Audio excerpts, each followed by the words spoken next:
చెప్తాడు వాడు నోటిగా దాన్నో.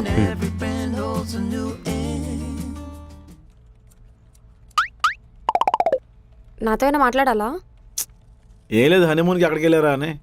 కేరళ, ఆలపి, మున్నార్. మామిడి చెట్లు ఎక్కువ ఉంటాయి అక్కడ. హా, అక్కడ నిన్ను మొక్కలు కొట్టేసి జాడీలో పెట్టి అమ్మేయాల్సి, మంచి రేట్ వచ్చేది. నేను చెప్పానా వాడికి వెలిగితే వాగుతాడని? శ్వేత, పిల్లల్ని ప్లాన్ చేయట్లేదా మీరు? అది నాకు మా ఆయనకి ఉన్న అండర్స్టాండింగ్, నీకు అనవసరం. అదే మనకు పెళ్ళి ఉంటే ఈ పాటికి 4 పిల్లలు తల్లి అయ్యేదానివి. తప్పు ప్రసాద్, అలా ఆలోచించకూడదు. ఇప్పుడు నేను వేరే వాళ్ళ వైఫ్ని. ఫీల్ అయ్యావు శ్వేత? అవునరా, ఫీల్ అవుతున్నాను. సారీ శ్వేత, నా మీద నీకు ఫీలింగ్స్ ఉన్నాయని తెలియదు నాకు. హే, ఫీల్ అవ్వట్లేదు.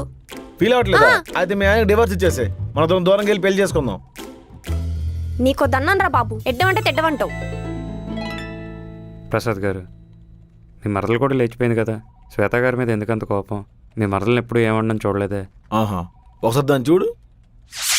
అది